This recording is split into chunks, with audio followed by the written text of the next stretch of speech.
चलिए शुरुआत करेंगे गोवा के हालात से। मनोहर पर्रिकर के इंतकाल के बाद उनकी जानशीनी पर बीजेपी में गौर-व-खौज जारी है। कुछ ही देर में सीएम ओहदे के ताल्लुक से तस्वीर भी साफ हो जाएगी।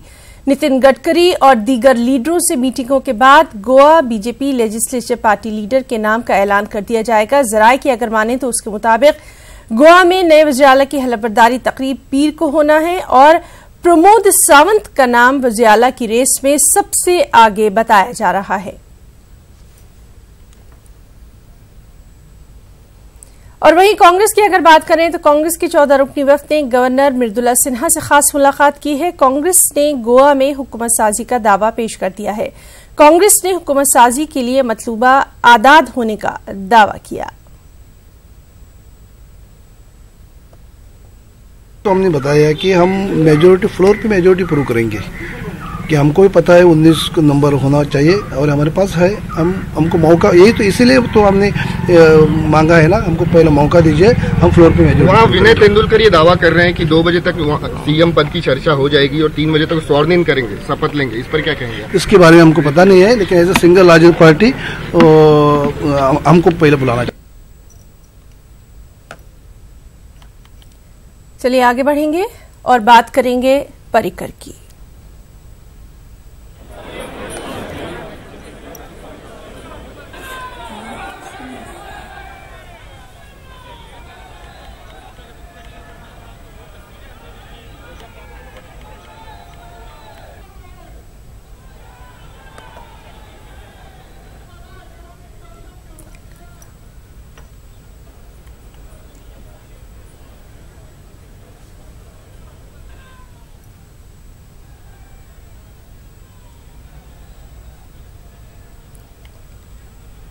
और नाज़रीन, हम आपको बताएं कि गोवा के वज़ीर-ए-आला और साबिक़ मरकज़ी वज़ीर दिफ़ा मनोहर पर्रिकर का लंबी बीमारी के बाद इंतकाल हुआ।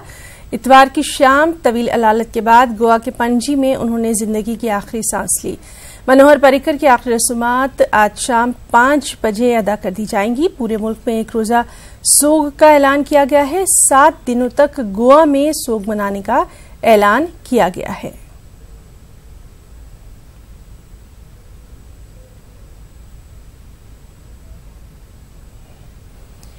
नाज़रीन, चलिए गोवा में इस वक्त क्या कुछ हालात हैं सियासी तौर पर, इसके लिए सीधे रुख करेंगे गोवा का। वहां मौजूद है हमारे साथी अभिषेक। अभिषेक, आपसे इस वक्त का अपडेट चाहेंगे। गवर्नमेंट बनाने के ताल्लुक से क्या कुछ सियासी हलचल?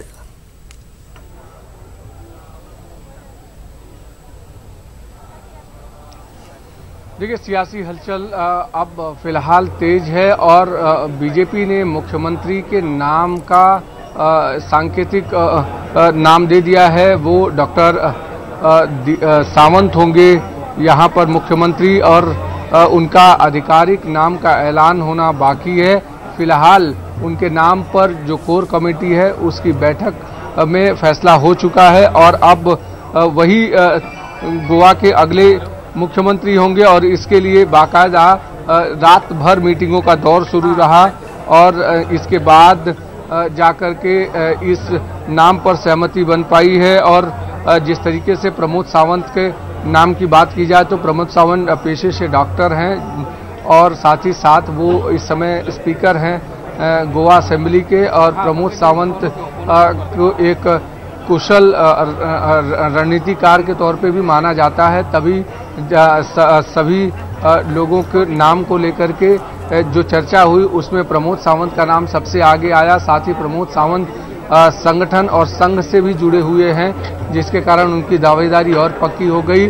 और जिस तरीके से गडकरी रात भर यहाँ पर थे और तमाम सारे सहयोगी दलों से बातचीत कर रहे थे। फिलहाल कोर कमेटी की बैठक में नाम अभिषेक आपसे जानना चाहेंगे, कांग्रेस ने भी अपना दावा पेश किया है और गवर्नर से मुलाकात की है, इस ताल्लुक से खबर?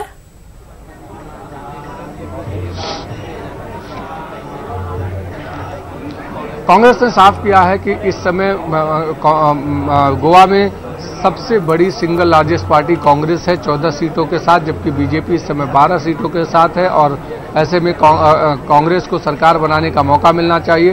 कांग्रेस को इस बात का डर था कि बीजेपी फिर से दावा पेश कर सकती है और सरकार बना सकती है, इसीलिए पिछले 24 घंटे के भीतर कांग्रेस के एमएलएज ने करीब 3 बार गवर्नर से मुलाकात की है, 3 बार चिट्ठियां दी हैं और उन्होंने ये दावा किया है कि जितने भी दूसरे सहयोगी दल है वो उनके संपर्क में है और जो जादुई नंबर है वो आंकड़ा पार कर लेगी कांग्रेस, और इसलिए फिर से दोबारा मुलाकात आज की है।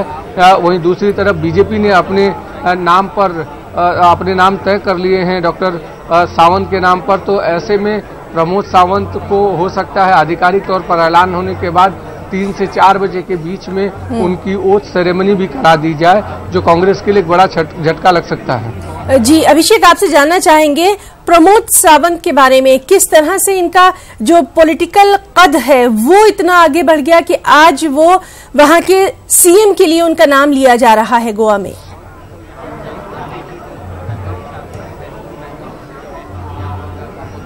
देखिए, प्रमोद सावंत की बात करें तो प्रमोद सावंत संघ परिवार से आते हैं और साथ ही साथ उन्होंने ग्रेजुएट्स किया है, डॉक्टर हैं और उसके साथ साथ उन्हें कुशल रणनीतिकार माना जाता है।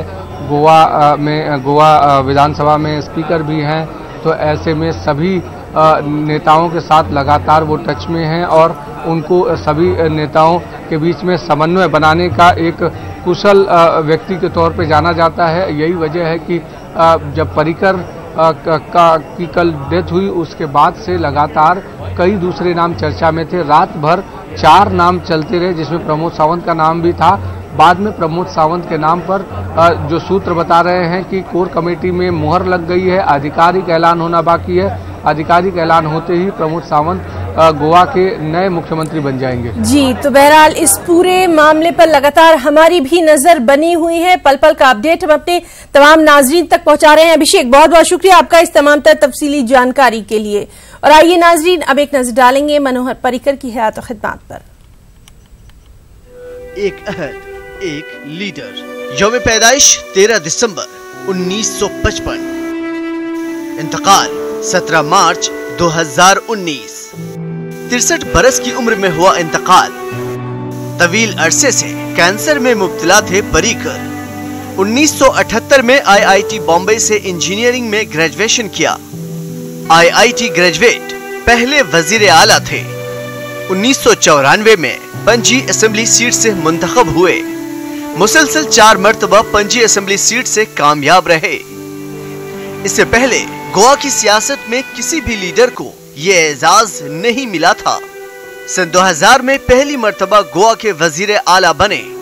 अक्सर स्कूटी से दफ्तर जाते थे। उनकी पहली सरकार फरवरी 2002 तक ही चली। 2002 में गोवा असेंबली तहलील हुई। इलेक्शन के बाद बीजेपी इख्तिदार में आई। मनोहर पर्रिकर दोबारा वजीर आला बने। गोवा की सरजमीन पर पर्रिकर ने बीजेपी की जड़ मजबूत की। गोवा में पेट्रोल 11 रुपए तक कम करने की उनकी कोशिश का जिक्र मुल्क भर में हुआ। सन 2013 वजारत उज़्मा के उम्मीदवार के तौर पर नरेंद्र मोदी का नाम पेश किया। सन 2014 वजारत दिफा का कलमदान पर्रिकर को दिया गया। पहली सर्जिकल स्ट्राइक भी उन्हीं के दौर में हुई थी। सन 2014 में यूपी से राज्यसभा के लिए मुंतखब हुए। सन 2017 असेंबली इलेक्शन में उन्हें दोबारा गोवा भेजा गया। 2017 के बाद वजीर आला के तौर पर खिदमात अंजाम देते रहे। रफाइल डील दस्तावेज के सिलसिले में सुर्खियों में रहे थे। मनोहर पर्रिकर की हिम्मत, लगन और कोशिशों को हमेशा याद रखा जाएगा।